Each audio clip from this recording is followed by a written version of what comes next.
चलिए बच्चों, आज की क्लास में हम स्टार्ट करते हैं विज्ञान 10th क्लास का, जिसमें आज हम पढ़ने वाले हैं विज्ञान का अध्याय 7 जीव जनन कैसे करते हैं। तो अभी तक की हमने पिछली क्लासों में 6 चैप्टर कंप्लीट कर लिए हैं। हमने 1 से लेकर 6 तक कंप्लीट सॉल्यूशन आपको पीडीएफ सॉल्यूशन 2024-25 आपको उपलब्ध कराया जा चुका है। और अभी तक की क्लासें हमारी जो यूट्यूब पर प्रोवाइड की जा रही हैं, आपको फ्री क्लासेज अवेलेबल हैं, तो आप वहाँ से जाकर इन क्लासों को ले सकते हो। तो जिन लोगों ने अभी तक क्लास को ज्वाइन नहीं किया है, वो लोग अभी क्लासों को ज्वाइन करें और चैनल को सब्सक्राइब करें, लाइक करें, वीडियो को शेयर करें और बेल आइकन दबाना ना भूलिए, जिससे कि आपको आगे आने वाली क्लासों का नोटिफिकेशन मिलता रहे। तो अभी हमने निदानात्मक कक्षाओं हेतु जो मॉड्यूल जारी किया गया है, उसका सॉल्यूशन आपको 10th क्लास विज्ञान का प्रोवाइड करा रहे हैं, जिसमें हम आगे भी सारे चैप्टरों का सॉल्यूशन आपको प्रोवाइड कराएंगे। तो चैप्टर बाय चैप्टर हमने सॉल्यूशन को उठाया है और आगे हम बात करते हैं चैप्टर की, चलते हैं क्लास की तरफ, ठीक है।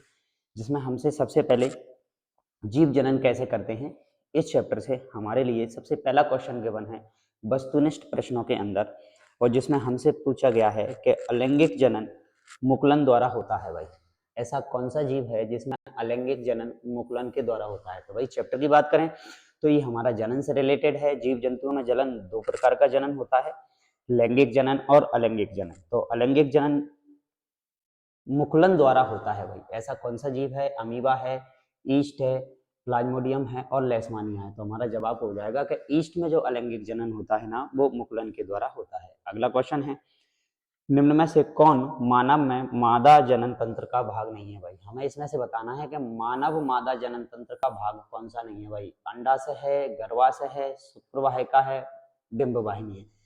तो जो शुक्रवाहिका है ना हमारा, जो पुरुष जनन तंत्र का भाग है, जो कि ना कि मादा जनन तंत्र का भाग है। क्लियर। अगला क्वेश्चन है तीसरा, जिसमें हमसे पूछा है कि परागकोश में होते हैं। भाई फूल के अंदर परागकोश, परागकोश के अंदर पाए जाते हैं परागकण। तो ये हमारा जवाब हो जाएगा इसका क्या, परागकण, ठीक है। अगले क्वेश्चन की बात करते हैं। फोर्थ में दे रखा है कि नर युग्मक एवं मादा युग्मक के संलयन की क्रिया क्या कहलाती है। भाई नर युग्मक एवं मादा युग्मक के संलयन की क्रिया को हम कहते हैं क्या, निषेचन, ठीक है, निषेचन। तो इसका जवाब हमारा हो जाएगा क्या, निषेचन, ठीक है। चलते हैं अगले 5वें क्वेश्चन की तरफ। और 5वें क्वेश्चन में हमसे पूछा है अंडक का शीर्ष भाग क्या कहलाता है। भाई फूल के अंदर अंडक होता है, उसका शीर्ष भाग जो होता है ना, उसे हम कहते हैं क्या, वर्तिकाग्र। तो सही जवाब हमारा हो जाएगा क्या, वर्तिकाग्र। बढ़ते हैं अगली स्लाइड की तरफ। अगली स्लाइड में हमसे पूछा है कि कायिक जनन होता है। भाई तो पेड़ पौधों के अंदर कायिक जनन का मतलब है कि पेड़ पौधों के किसी भाग से ही नई संरचना का क्या हो जाना, निर्माण हो जाना। तो इसके लिए बहुत सारी विधियों को हम अपनाते हैं, जैसे कि कलकायन भी है, कटिंग भी है, डाली लगाना, कलम लगाना जिसको हम कहते हैं, यानी सभी जवाब हमारा इसका सही हो जाएगा। क्लियर। अगला क्वेश्चन है 7वां क्वेश्चन। 7वें क्वेश्चन में हमसे पूछा है कि मानव में निषेचन कहाँ होता है। भाई तो बिल्कुल याद रखना है, मानव के अंदर जो निषेचन होता है ना, वो होता है किसके अंदर, अंड वाहिनी के अंदर, जिसका डायग्राम भी हमसे पूछा जाता है। आगे हम डायग्राम में भी इन क्वेश्चनों को देखेंगे। 8वां क्वेश्चन है हमारा कि पुष्प के कितने भाग होते हैं। भाई तो पुष्प के 4 भाग होते हैं, जिनके चारों भाग हैं हमारे बाह्य दल, दल, पुंज और अंडप। ऐसे सारे भागों को मिलाकर पुष्प के 4 भाग हैं, जिसका डायग्राम भी हमसे पूछा जाता है। तो बात करेंगे भाई आगे। अगला क्वेश्चन है 9वां क्वेश्चन। 9वें क्वेश्चन में पूछा है बीजांड का निर्माण कहाँ होता है। भाई बीज जो है ना, उसके बीज का निर्माण जो होना होता है ना, तो बीजांड किस चीज का निर्माण करता है। भाई बीजांड से ही हमारे काय का निर्माण होता है। भाई बीज का निर्माण होता है, ठीक है, क्लियर। तो ये थे हमारे एक शब्द वाक्य में उत्तर। आगे बढ़ते हैं। आगे हमें दे रखे हैं खाली स्थानों का पैटर्न, और खाली स्थानों में हमसे क्वेश्चन पूछे गए हैं करीबन 8 क्वेश्चन हमें खाली स्थानों में दे रखे हैं। तो ये क्वेश्चन आपके लिए एग्जाम के हिसाब से 2024-25 के लिए बहुत इंपॉर्टेंट रहने वाले हैं। तो सभी लोग एक बार इन क्वेश्चनों को जरूर देखें, एक बार रिवीजन करें इनका, क्लासों को भी शेयर करें, जिससे कि अपने फ्रेंड सर्कल में भी सभी लोगों को इंपोर्टेंट क्वेश्चनों का एक पैटर्न मिल सके। तो बात करते हैं अगले क्वेश्चन की, जिसमें हमें खाली स्थान दे रखा है। पहले खाली स्थान में हमसे पूछा है कि यदि परागकणों का स्थानांतरण उसी पुष्प के वर्तिकाग्र पर होता है, मतलब सेम फ्लावर से सेम पर होता है, तो भाई इस प्रक्रिया को हम स्वपरागण कहते हैं। याद रखना है भाई, इसको हम स्वपरागण कहते हैं। क्लियर।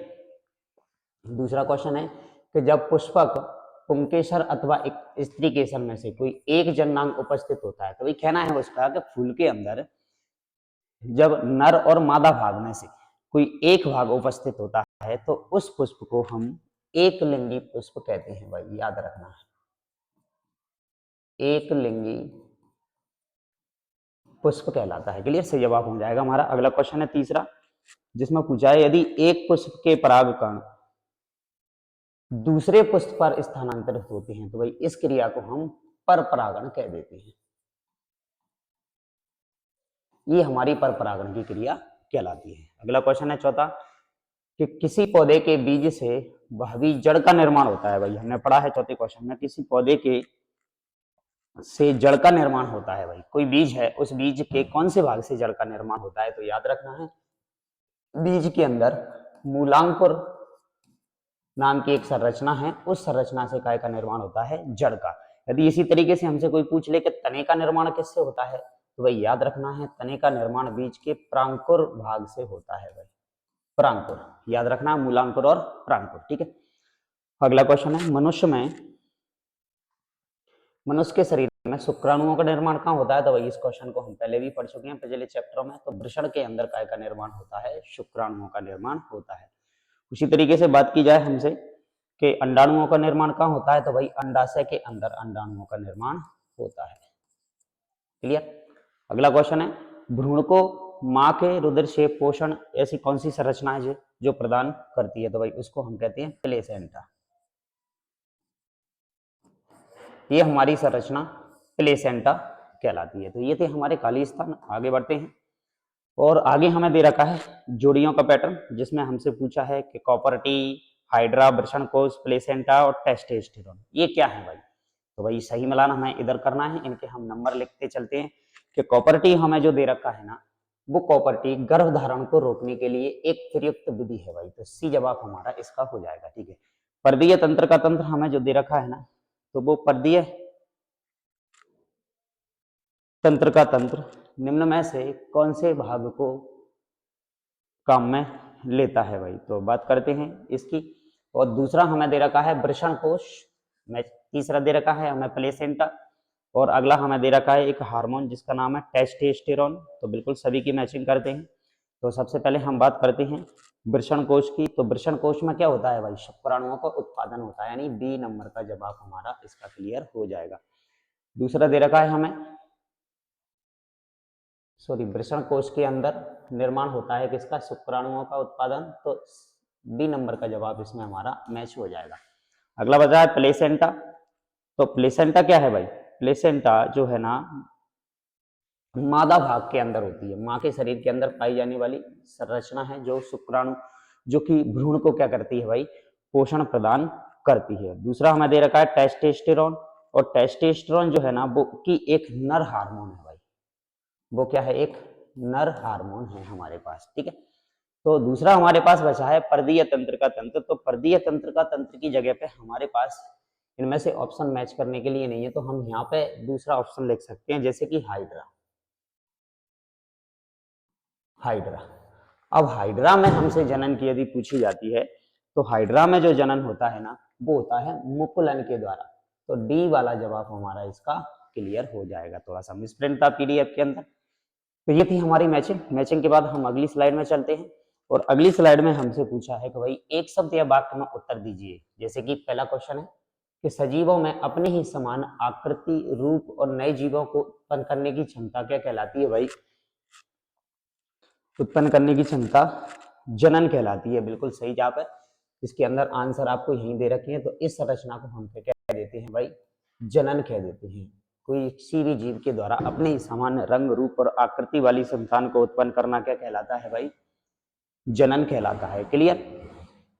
अगला क्वेश्चन है कि लैंगिक प्रजनन से निर्माण होता है। भाई तो लैंगिक जनन से युग्मक का निर्माण होता है। भाई युग्मक, आंसर हमें इसी में दे रखे हैं भाई, युग्मक का निर्माण होता है। अगला है पौधों में लंबाई की वृद्धि को ऑक्सेनोमीटर की सहायता से मापा जाता है। याद रखना है भाई इस ऑक्सेनोमीटर को।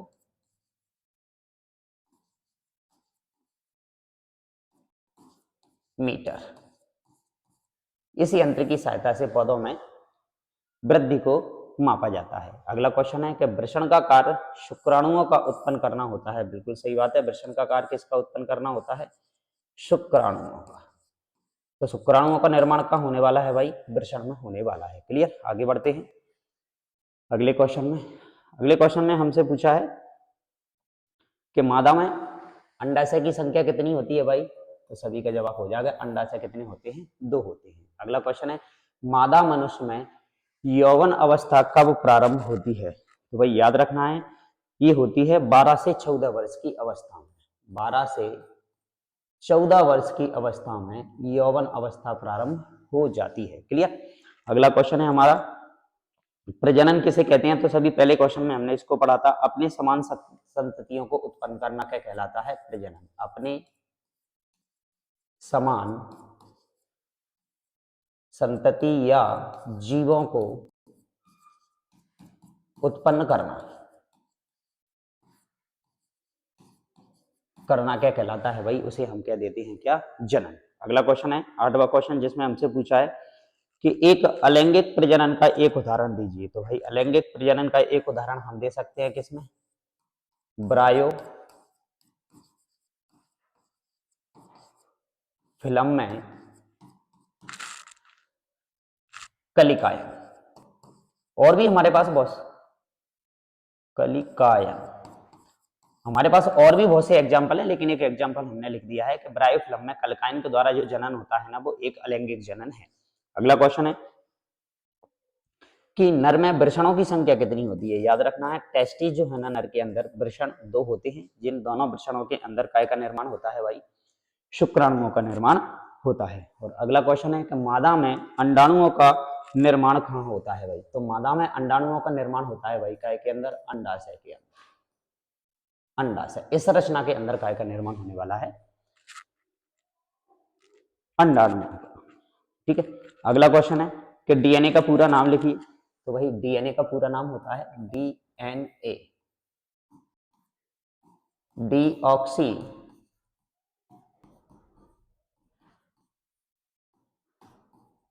राइबो न्यूक्लिक अम्ल, डीऑक्सीराइबो न्यूक्लिक अम्ल, ये डीएनए की फुल फॉर्म होती है। अगला क्वेश्चन है हाइड्रा में प्रजनन किस विधि द्वारा होता है? तो बिल्कुल हाइड्रा में प्रजनन मुकुलन द्वारा होता है। ये क्वेश्चन भी अभी हमने मैचिंग के अंदर पढ़ा था। तो ये थे हमारे एक शब्द वाक्य में उत्तर। अब यहां से हमारा अगला पैटर्न आ जाता है 2-2 नंबरों के क्वेश्चनों का। तो बात करते हैं, देखो 2-2 नंबरों के क्वेश्चनों में सबसे पहले अभी हमने पढ़ा था कि ब्रायोफिल्म क्या है? कि भाई एक पौधा है, इसकी पत्तियों द्वारा ही प्रजनन किस प्रकार से होता है? तो ब्रायोफिल्म एक इस प्रकार का पौधा है कि जिसके अंदर पत्तियों से ही नए पौधे का क्या हो जाता है? निर्माण, जिसमें हम विधि का उपयोग करते हैं क्या? कलिकायन। तो इस विधि द्वारा प्रजनन इसमें होता है। ब्रायोफिल्म की पत्तियों में कलिका का निर्माण होता है। उसकी कलियों के किनारों पर छोटी छोटी गठननुमा पतली संरचनाएं बनती हैं, जो कि कुछ समय पश्चात विकसित होकर, जैसे ही इनको अनुकूल परिस्थितियां मिल जाती हैं, तो छोटे छोटे जड़ सहित पौधे विकसित हो जाते हैं। इस तरीके से ब्रायोफिल्म में कलिकायन के द्वारा क्या होता है? जनन। जैसे कि ये पत्तियां निकल रही हैं, यहाँ से एक नया पौधा बन जाएगा, ये कलिका बन के निर्माण हो रही है, तो एक नया पौधा बनकर तैयार हो जाएगा। तो इस तरीके से ब्रायोफिल्म की पत्तियों के द्वारा ही क्या हो जाता है भाई? जनन। इसको हम कहते हैं कलिकायन। उसके बाद हाइड्रा हमारे पास एक प्राणी है, इसमें अलैंगिक जनन के द्वारा जनन होता है, जो कि मुकुलन की प्रक्रिया कहलाती है। इसको 3 चरणों में सही क्रम में दर्शाने वाला एक आरेख खींचिए भाई। तो हाइड्रा में क्या होता है कि अलैंगिक जनन मुकुलन की प्रक्रिया के द्वारा होता है। मुकुलन की प्रक्रिया का मतलब यही है कि इसके अंदर एक गठानुमा संरचना का निर्माण होता है, और यही गठानुमा संरचना एक पूर्ण हाइड्रा को क्या दे देती है? बाद में जन्म दे देती है। उससे एक नई संरचना का क्या हो जाता है? निर्माण, और नया जीव बन जाता है। तो इस तरीके से हाइड्रा में हमें क्या दे रखा था? जनन। अगले क्वेश्चन की बात करते हैं। अगले क्वेश्चन में हमें दे रखा है प्लेनेरिया में पुनरुद्भवन की प्रक्रिया चित्र की सहायता से व्याख्या कीजिए। भाई पुनरुद्भवन का मतलब ये होता है कि कोई जीव जंतु का शरीर का निर्माण हो जाता है। कैसे? यदि कोई भाग उसका कट जाए, कटकर टुकड़ों में बट जाता है, तो हर एक टुकड़े से नए जीव का निर्माण हो जाता है, जिसको हम पुनर्जनन भी कह देते हैं। तो भाई ये क्वेश्चन है हमारा कि शरीर के नवनिर्माण की वह शक्ति वह शक्ति जिसके अंतर्गत शरीर के टूट जाने पर उसकी मरम्मत हो जाती है या उसका निर्माण हो जाता है और जो टुकड़ा पूर्ण होकर नए जीव को बना देता है, इसको हम क्या कह देते हैं? पुनर्जनन कह देते हैं। जैसे कि हमें ये प्लेनेरिया में भी मिलता है, सैलामेंडर में भी मिलता है। तो सैलामेंडर के अंदर क्या होता है? उसकी एक हाथ या भुजा टूट जाती है, टूटकर उस हाथ या भुजा से नए जीव का क्या हो जाता है? निर्माण हो जाता है। जिस तरीके से हमें प्लेनेरिया में दिखाया हुआ है कि इसके 3 टुकड़े यहाँ से कर दिए गए, हर एक टुकड़ा नए एक जीव का क्या कर देता है? निर्माण कर देता है। इस तरीके से इन 3 जीवों का क्या हो जाता है? निर्माण। ये 3 जीव बनकर क्या हो गए? आपके तैयार हो गए। इस तरीके से प्लेनेरिया में पुनर्भवन के द्वारा क्या होता है? जनन। आगे चलते हैं अगले क्वेश्चन की तरफ। अगले क्वेश्चन में हमसे पूछा है कि कायिक प्रवर्धन क्या होता है? देखो, कायिक प्रवर्धन एक प्रकार का अलैंगिक जनन है जिसके फलस्वरूप पौधे के ही किसी भाग से नए जीव का क्या हो जाता है? निर्माण। बात करते हैं कायिक प्रवर्धन की क्रिया में पौधे के विभिन्न भागों से, चाहे वो जड़ हो, तना हो, पत्ती हो, फूल हो, किसी भी भाग से नए पौधे का क्या होता है? निर्माण। तो इस प्रक्रिया को हम कायिक प्रवर्धन या कृत्रिम अलैंगिक जनन कहते हैं। ऐसा भी हमें बहुत सारे जीव जंतुओं में, जीवों में देखने को मिलता है। ठीक है, अगला क्वेश्चन है द्विखंडन या द्विविखंडन। तो द्विखंडन या द्विविखंडन का मतलब है कि जब किसी जीव का शरीर कितने भागों में विभाजित हो जाए भाई? 2 भागों में, 2 भागों में विभाजित हो जाए। ठीक है, और लेकिन एक क्रिया जो होने वाली है ना, वो एक कोश के जीवों में होने वाली है। इनमें जब विभाजन के द्वारा 2 बराबर भागों में विभाजित हो जाती है और प्रत्येक भाग एक नए जीव का क्या कर देता है? निर्माण। इस प्रक्रिया को हम कह देते हैं क्या? द्विविखंडन कह देते हैं। क्लियर? आगे बढ़ते हैं अगले क्वेश्चन की तरफ। अगले क्वेश्चन में बोला है हमसे कि उस संरचना का नाम बताइए जिसके द्वारा गर्भस्थ शिशु अपनी मां से जुड़ा रहता है और उसके कार्य भी बताइए। तो जिसको हमने बोला है भाई प्लेसेंटा, उस संरचना को हम क्या कह देते हैं भाई? प्लेसेंटा, जो कि मां के शरीर से जुड़ा होता है। और इसी संरचना के द्वारा उस भ्रूण को मां से क्या मिलता है? पोषण मिलता है, जिसके माध्यम से वो जल है, ग्लूकोज है, ऑक्सीजन है और अन्य पोषक पदार्थ क्या करता है? प्राप्त करता है। और हानिकारक जो पदार्थ है, हानिकारक या हम कहें अपशिष्ट पदार्थ, उन पदार्थों का इसी संरचना के माध्यम से क्या करता है भाई? वो उत्सर्जन भी करता है। शरीर से बाहर भी उन पदार्थों का निकालना भी किसके द्वारा होता है?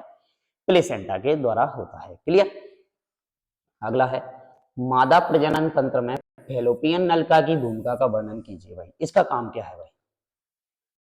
तो फैलोपियन नलिका या ट्यूब, जिसे हम अंडवाहिनी कहते हैं, इसमें क्या होता है? अंड कोशिका का निषेचन होता है। ये युग्मनज को गर्भाशय में प्रेषित करने का काम करती है। तो मतलब क्या होता है कि यहीं पर अंडाणु और शुक्राणु के मिलने के फलस्वरूप निषेचन की प्रक्रिया होती है। युग्मनज जाइगोट का क्या होता है? निर्माण, जिससे आगे फिर भ्रूण बनना और शिशु बनना की प्रक्रिया यहां से क्या होती है? शुरू। तो ये है हमारी फैलोपियन नलिका का काम। क्लियर? अगला दे रखा है डीएनए। प्रतिकृति का प्रजनन में क्या महत्व है? प्रतिकृति का मतलब यहाँ पर होता है फोटोकॉपी उसकी। डीएनए क्या करता है भाई? एक आनुवंशिक पदार्थ है जो कि एक पीढ़ी से दूसरी पीढ़ी में स्थानांतरित होता है। और इस डीएनए के फलस्वरूप जो क्रिया हो रही है ना हमारे शरीर के अंदर, वो लैंगिक जनन की प्रक्रिया हो रही है। तो जनन की मूल जो घटना है वो स्टार्ट होती है अपनी कहां से? डीएनए से। इसी की जब फोटोकॉपी बनने लगती है शरीर के अंदर, और जनन में कोशिका के द्वारा डीएनए की फोटोकॉपियों का क्या होता है? निर्माण। और अतिरिक्त कोशिका का संगठन और सृजन भी इसी के द्वारा होता है। डीएनए के अणुओं में आनुवंशिक गुणों का संदेश होता है जो एक पीढ़ी से दूसरे पीढ़ी में क्या होती है भाई? स्थानांतरित होती है। तो हम कह सकते हैं कि जनन की जो घटना है ना, उसमें मेन रूप से डीएनए की सबसे पहले फोटोकॉपी बनेगी और वो फोटोकॉपी उस कोशिका से एक पीढ़ी से दूसरी पीढ़ियों में ट्रांसफर होगी, जिससे हम कह सकते हैं कि अपने पेरेंट्स के लक्षण उनकी संतानों के अंदर जो पहुंचने वाले हैं वो डीएनए के माध्यम से पहुंचने वाले हैं। इसलिए डीएनए का प्रजनन में बहुत ही महत्व है। अगले क्वेश्चन की बात करते हैं और अगले क्वेश्चन में हमें दे रखा है परागण एवं निषेचन में अंतर।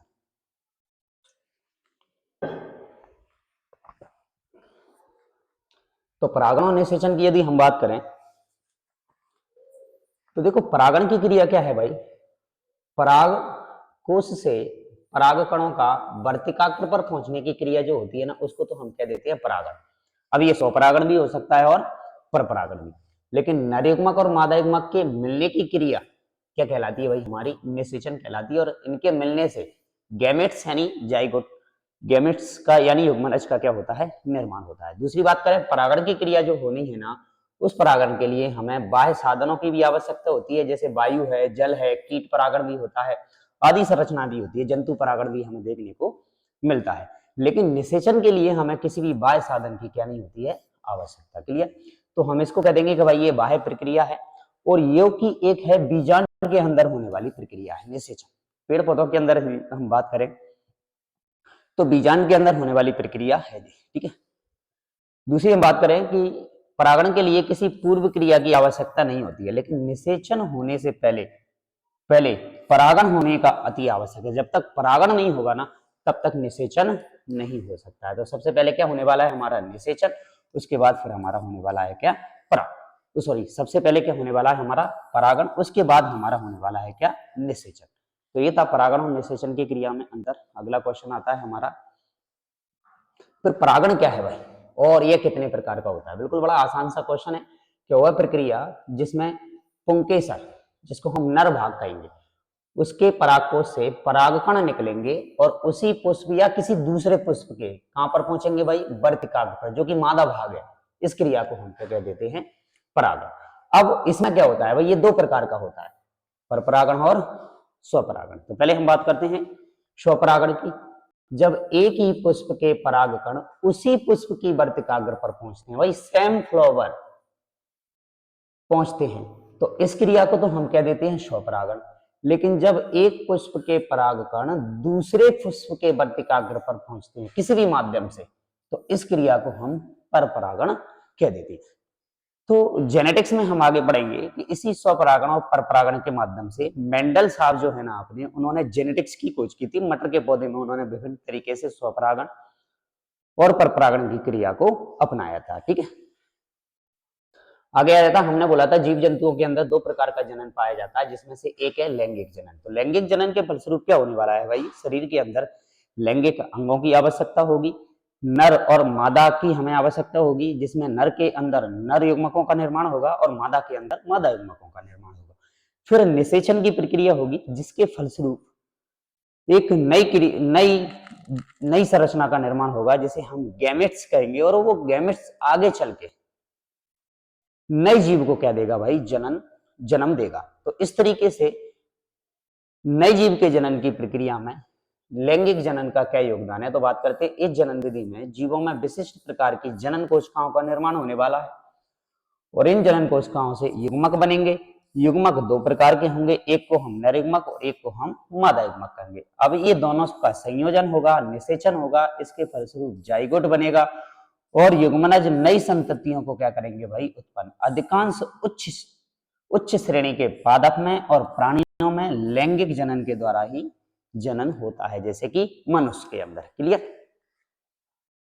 अगला क्वेश्चन आता है हमारा, क्या जनन में बनी दो कोशिकाएं एक दूसरे के बिल्कुल ही समान हो सकती हैं? तो भाई बात करते हैं, देखो जनन के अंदर बनने वाली ये संरचनाओं की, कि जब भी अलैंगिक जनन में बनी दो कोशिकाएं बिल्कुल समान होती हैं भाई, अलैंगिक जनन के फलस्वरूप बनने वाली जो नई संतति है ना, वो हूबहू अपने पेरेंट्स के समान होगी।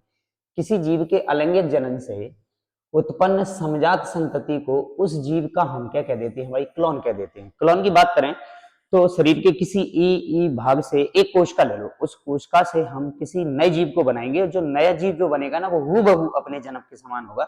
जैसे कि सबसे पहला क्लोन जो तैयार किया गया था ना, वो एक भेड़ था। भेड़ से एक क्लोन तैयार किया गया था जिसका नाम था डॉली भेड़। डॉली भेड़, उस भेड़ का क्लोन सबसे पहले क्या किया गया था, तैयार किया गया था। तो क्योंकि उनका एकल जनक होता है भाई, और उनका डीएनए उनके जनक के डीएनए की बिल्कुल सेम होता है। लेकिन लैंगिक जनन में ये समरूपता नहीं होती है। क्यों? क्योंकि लैंगिक जनन में दो जनक भाग लेते हैं, दोनों के ही लक्षण क्या होती हैं, भिन्न भिन्न, और वो दोनों के ही लक्षण अगली संतान में पहुंचते हैं। तो जो संतान अपने पेरेंट्स से पूरी तरीके से क्या होती है भाई, डिफरेंट होती है। क्लियर? अगला क्वेश्चन, ऋतुस्राव क्या होता है भाई? देखो बात करते हैं ऋतुस्राव की, कि जब अंड निषेचन नहीं होता है भाई, हमने पढ़ा है कि नर युग्मक और मादा युग्मक के मिलने के फलस्वरूप निषेचन की क्रिया होती है। ठीक है, नरयुग्मक और मादा युग्मक के मिलने के फलस्वरूप काय की क्रिया होती है? निषेचन की क्रिया। तो आगे ये प्रोसेस जारी रहेगी, चलती रहेगी, नए जीव का क्या होगा? निर्माण होगा। लेकिन यदि निषेचन होता ही नहीं है, यदि निषेचन की क्रिया होती ही नहीं, और जब निषेचन की क्रिया नहीं होगी तो क्या होने वाला है कि गर्भाशय की भित्ति में बनने वाली ये परत जो होती है, इनका कोई उपयोग नहीं होता है, और ये परत धीरे धीरे क्या होने लगती है? टूटने लगती है, और ये वेजाइना वाले भाग से यानी योनि मार्ग से ब्लड के रूप में, म्यूकस के रूप में शरीर से बाहर होती हैं। तो ब्लीडिंग के माध्यम से ये शरीर से क्या निकलती हैं? बाहर निकलती हैं। इसी संरचना को, इसी तरीके को हम क्या कह देते हैं भाई? ऋतुस्राव कह देते हैं भाई। क्लियर? आगे बढ़ते हैं अगले क्वेश्चन की तरफ।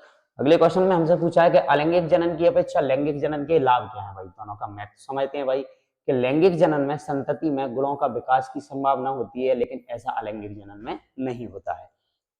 नवीन संतति में विभिन्नता जो आने का कारण है ना, वो लैंगिक जनन के द्वारा होता है, लेकिन अलैंगिक जनन में होने वाली संतान सेम होती है भाई। ठीक है, विभिन्नता उत्पन्न होने का जो अस्तित्व है ना, वो है लैंगिक जनन के फलस्वरूप। तो लैंगिक जनन के फलस्वरूप हम उस जाति के अस्तित्व को आगे बनाए रख सकते हैं। अलैंगिक जनन में जो कि संभव नहीं है, क्योंकि अलैंगिक जनन की अपेक्षा लैंगिक जनन के अनेकों लाभ होते हैं भाई। ठीक है, ये था हमारा अगला क्वेश्चन। अगला क्वेश्चन है ऊतक संवर्धन तकनीक किसे कहते हैं भाई? समझाइए भाई। ऊतक संवर्धन तकनीक में पौधे के ऊतक से या उसकी कोई कोशिका से, पौधे के किसी शीर्ष भाग से उसको पृथक करके नए नए पौधे उगाए जाते हैं। इन कोशिकाओं को कृत्रिम पोषक माध्यम में फिर रखा जाता है, और ये कोशिकाएं विभाजित होकर अनेक कोशिकाओं का छोटा सा एक क्या बना लेती हैं? समूह, जिसे हम कह देते हैं भाई कैलस। याद रखना है भाई, कैलस।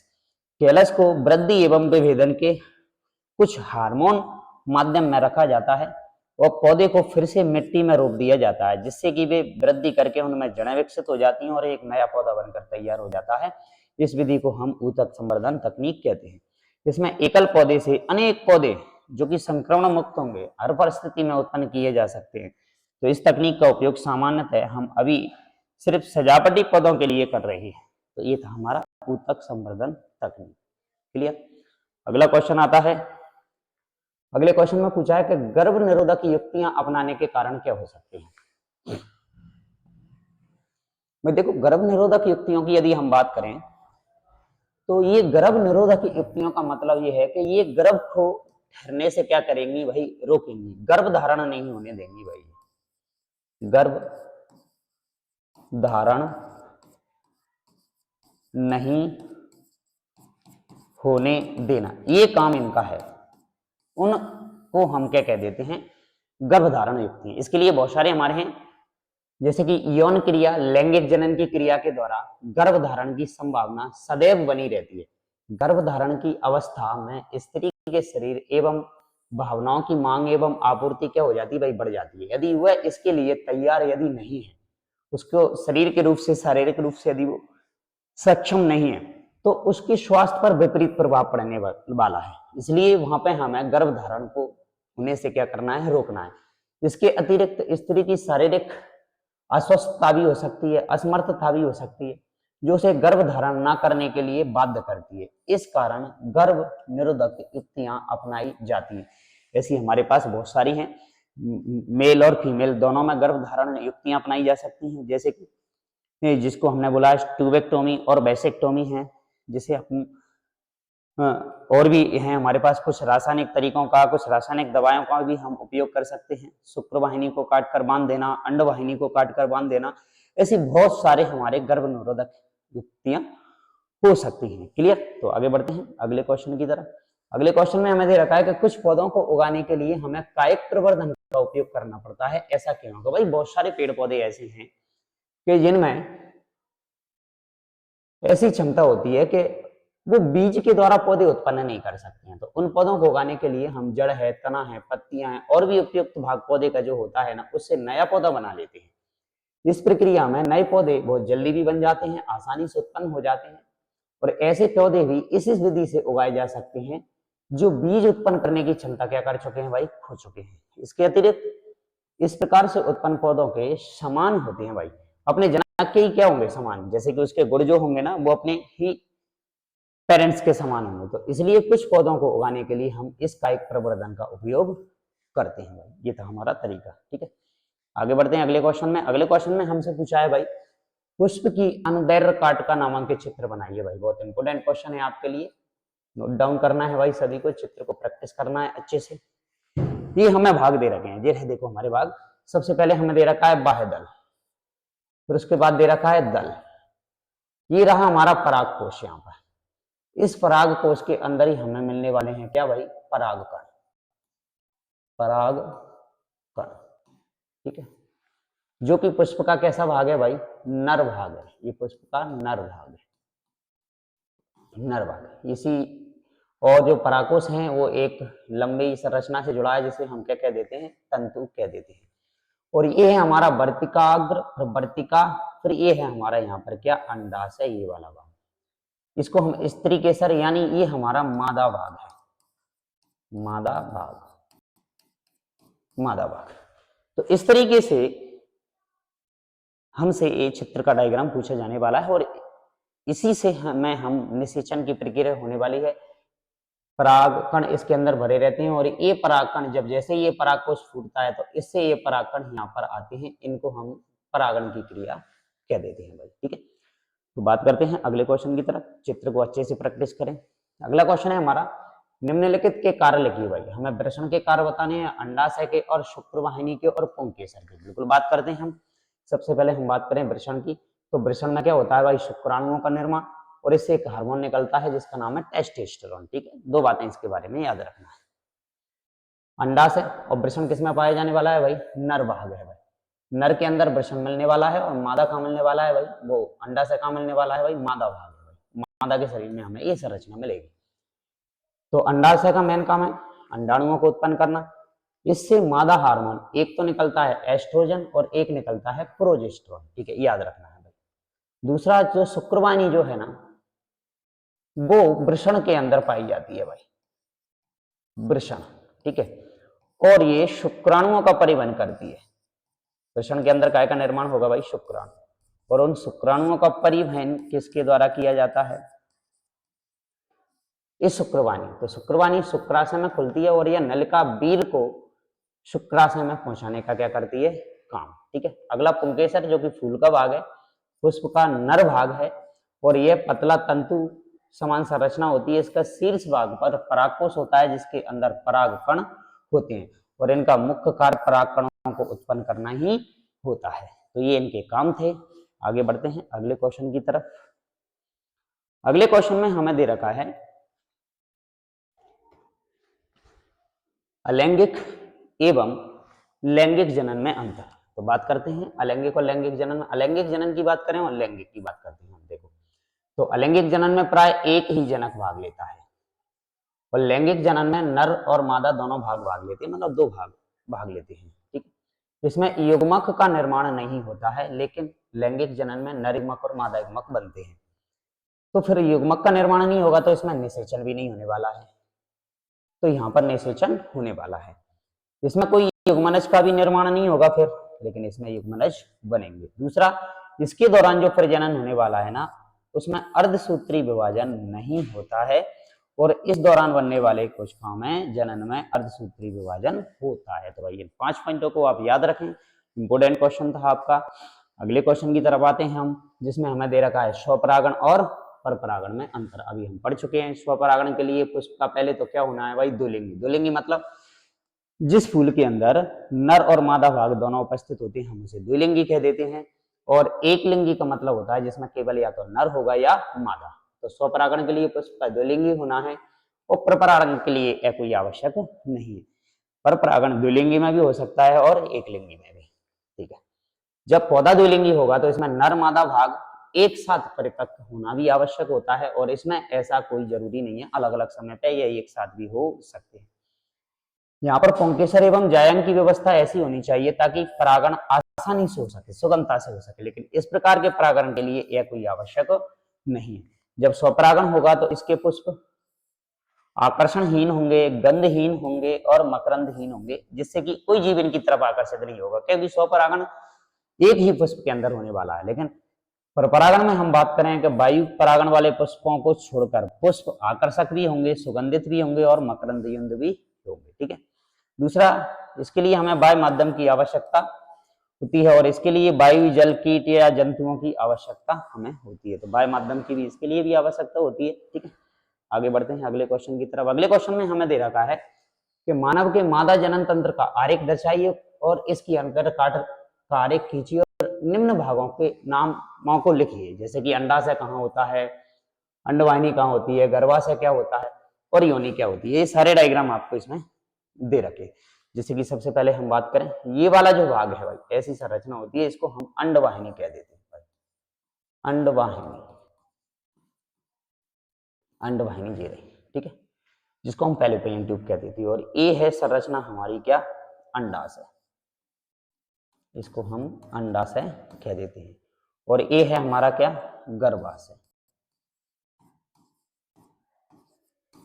गर्भाशय। ये इसका ग्रीवा वाला भाग कहलाता है, याद रखना है। और ये इसकी योनि या जिसे हम कह सकते हैं वेजाइना। ये है मादा जनन तंत्र, मादा जनन तंत्र। ठीक है। और इसके अलग अलग भागों के कार्य हमें दे रखे हैं, तो आगे देखते हैं इनके काम क्या है भाई। अंडाशय का काम क्या है, वह स्थान है जहां पर अंडों का क्या होता है, अंडाणुओं का निर्माण होता है। अंडवाहिनी क्या है, फैलोपियन ट्यूब, वह स्थान जहां पर अंडों के निषेचन की क्रिया क्या होती है, संपन्न। ठीक है। गर्भाशय का काम क्या है, जहां पर अंडों की स्थापना होती है। ठीक है। और योनि क्या है, इस मार्ग से ही शुक्राणु इसके अंदर प्रवेश करते हैं, इसे हम वेजाइना या फिर योनि कह देते हैं। क्लियर। आगे चलते हैं। आगे दे रखा है कि भाई हमें एक पुष्प का जो है ना वो वर्तिकाग्र पर परागकणों के अंकुरण का नामांकित चित्र बनाना है। तो भाई ये वाला जो भाग है ना पुष्प का, बाकी के सारे भाग इसमें से हटा दिए हैं, और भी संरचना फूल के अंदर होती है। उनमें से हमारे पास ये दे रखे हैं भाई परागण। यहाँ पर ये परागकण है, ये वर्तिकाग्र है हमारी। तो इसके अंदर से पराग नलिका के द्वारा नर युग्मक आ रहे हैं, जिसे हम पराग नली कहते हैं। और ये नर युग्मक इस तरीके से यहाँ से आते हैं और यहाँ आकर अंडाशय में पहुंचते हैं। ये पूरा अंडाशय दे रखा है। और यहाँ पर रहता है क्या, मादा भाग और नर युग्मक और मादा युग्मक के मिलने से फिर होगा यहाँ पर क्या, निषेचन, निषेचन। और इस निषेचन के फलस्वरूप काय का निर्माण होने वाला है भाई, फिर बीज का निर्माण होने वाला है। तो ये अंकुरण का एक नामांकित चित्र हमें दे रखा था भाई। तो ये थी आज की आपकी क्लास चैप्टर 7, जिसमें हमने जीव जंतुओं में जनन जो दे रखा था ना, उनके क्वेश्चनों को अभी हाल ही में हमने क्या किया है भाई, कंप्लीट किया है। तो भाई सभी लोग इसके अंदर जो क्वेश्चन हमें पैटर्न जो दे रखा है क्वेश्चनों का, इसको एक बार अच्छे से आप लोग क्या कीजिए भाई, प्रैक्टिस कीजिए। और एग्जाम में 2024-25 के अंदर जो क्वेश्चन आपसे पूछे जाने हैं, उनका इंपॉर्टेंट क्वेश्चनों का जो महत्वपूर्ण जो क्वेश्चन है, उनका पैटर्न आपको आज सॉल्व कराया गया है। तो भाई सभी लोग जिन्होंने अभी भी तैयारी को थोड़ा सा स्लो मोशन में रखा है, वो भाई अब तैयारी जल्दी फास्ट स्पीड कर दीजिए, जिसके लिए आपको एक इम्पोर्टेंट क्वेश्चनों का पैटर्न की आवश्यकता होगी। तो आप इन क्लासों को ज्वाइन कीजिए। इसमें दिए गए हर एक क्वेश्चन को, जो कि आपके एग्जाम के सामने बहुत इंपॉर्टेंट है, उसको आप अच्छे से क्या कीजिए, प्रैक्टिस कीजिए, जिससे कि आपको एग्जाम हॉल में जो क्वेश्चन देखने को मिलने वाले हैं, वो बिल्कुल एज इट इज ऐसे ही क्वेश्चन आपको देखने को मिलने वाले हैं। तो आप इन क्वेश्चनों को अच्छे से प्रैक्टिस कीजिए। हम आपके लिए आगे भी अगले चैप्टर की जो क्लास रहेगी, उसके भी क्वेश्चन आपको प्रोवाइड कराए जाएंगे। और इससे जो पिछली क्लासें आपको प्रोवाइड कराई जा चुकी हैं, उनकी जो लिंक है वो आपको डिस्क्रिप्शन बॉक्स में मिल जाएगी। इनके पीडीएफ सॉल्यूशन आपको डिस्क्रिप्शन बॉक्स में लिंक में मिल जाएगा, तो वहां से आप इनको डाउनलोड कर सकते हो। और आगे आने वाली क्लासों को ज्वाइन करने के लिए, लेने के लिए आप चैनल को सब्सक्राइब करना ना भूलिए और बेल आइकन भी दबा दीजिए, जिससे कि आपको आगे आने वाली क्लासों के नोटिफिकेशन समय से मिलते रहें। तो मिलते हैं आपसे अगली क्लास में, अगली क्लास के साथ। और अगली क्लास के अंदर हम पढ़ेंगे आनुवंशिकी और जैव विकास। तो जैव विकास वाला पैटर्न जो है ना, हमारे सिलेबस से स्किप कर दिया है। तो हम सिर्फ आनुवंशिकी वाला टॉपिक, जो कि मेंडल की घटनाओं का वर्णन जो भी दे रखा है, उसमें मेंडल के नियम है हमारे, और भी जेनेटिक्स का अध्ययन मेंडल ने किस तरीके से किया, उन घटनाओं का चर्चा हम अगले चैप्टर में करने वाले हैं। तो उस चैप्टर का आपको सबसे पहले नोटिफिकेशन मिले, उसके लिए अगेन जिन स्टूडेंटों ने अभी भी चैनल को सब्सक्राइब नहीं किया है वो चैनल को सब्सक्राइब कर दीजिए, लाइक कर दीजिए, बेल आइकन दबा दीजिए, जिससे आने वाली इस चैप्टर से संबंधित सारी क्लासों और जो भी इंपॉर्टेंट क्वेश्चन आपके रहेंगे उन क्वेश्चनों का पैटर्न आपके पास सबसे फास्ट पहुंच सके। तो मिलते हैं आपसे अगली क्लास में अगले नए चैप्टर के साथ। और आपको ये जो क्लासें हैं ना वो YouTube पर पहली बार आपको 10th क्लास विज्ञान की क्लासेस फ्री अवेलेबल कराई जा रही हैं। यदि किसी स्टूडेंट को पिछली क्लासों के भी क्वेश्चन पैटर्नों को देखना है तो वो बिल्कुल चैनल पे प्ले लिस्ट में जाकर पिछले साल का क्वेश्चनों का सॉल्यूशन भी इस पर प्रोवाइड कराया था हमने, वहां से भी हमारे क्वेश्चनों का पैटर्न बिल्कुल 100% अच्छा खासा रेशो हमारा रहा था। तो भाई उन क्वेश्चनों को भी आप प्रैक्टिस कीजिए और साथ में इस बार ये भी क्वेश्चन आपको प्रोवाइड कराए जा रहे हैं, इनको भी आप प्रैक्टिस कीजिए। तो मिलते हैं अगले चैप्टर के साथ, नई क्लास के साथ, नए चैप्टर के साथ। तब तक के लिए बहुत बहुत धन्यवाद।